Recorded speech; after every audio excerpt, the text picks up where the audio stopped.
So, Abika, as our leading architect, what's your take on this? Love it. Yeah, I mean, if I were to just search something on Google, and if it's a topic which I do have some level of expertise, I can still go ahead and validate it on Google as well as on whatever ChatGPT. But somebody who doesn't know anything about whatever they're searching for, it's kind of difficult to validate the results on Google or search engine or on ChatGPT, Perplexity, or whatever that AI tool is.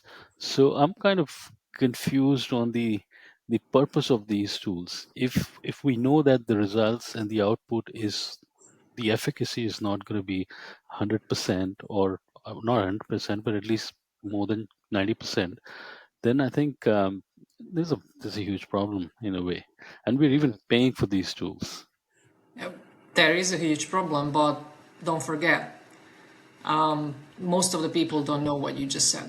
They rely on it and Right. they believe, just like with going back to what Troy said a couple of minutes ago, if it's on the internet, it must be true. And how long do we have internet? And people still believe what they see on the net, right?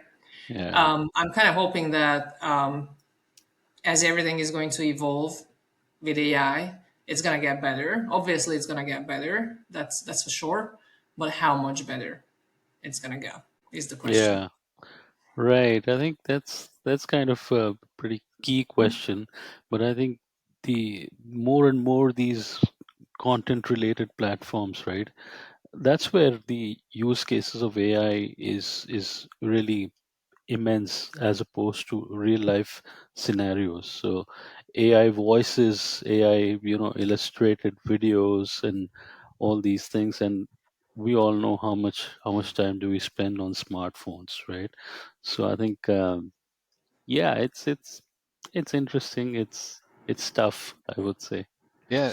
Well, the interesting thing is I also have kind of, and we worked together for 5 years, so we kind of got a relationship understanding a lot of the background requirement for technology, especially with data management, data technology. But the hype cycle, borrowing from Gartner, the hype cycle for AI seems to have peaked, and a lot of people are now, Yeah. even the layman end user, starting to question the value add. Am I making the right decisions off of what I think I'm getting from use of it? It's specifically generative AI, but you can dive deeper in and look at machine learning. Has machine learning moved ahead as fast as generative AI? I don't think so, but maybe it has and I just haven't seen it. Or is it just a foundational problem that's always been there with data, right? If you have bad data, you get a bad outcome or bad output for that data. And all the technology is doing is accelerating the response from your inquiry to the output of it. And it's still bad data. So, what's missing in another area, and this is something that we focused on as well in our organization, was basically orchestration. We had a primary vendor who just wanted to be known for orchestration, though we were calling it something else, loosely speaking, workload automation. Um, but they wanted the emphasis to be orchestration because they understood you've got to have proper orchestration to get the data from A to B to C. And many companies just don't seem to have that structure. It's not well defined, and there aren't guardrails in place. And so your data can be good data when it starts, but it may not produce the outcome you expect because the process it goes through is still broken. Applying technology, overlaying AI, doesn't fix it, at least not today.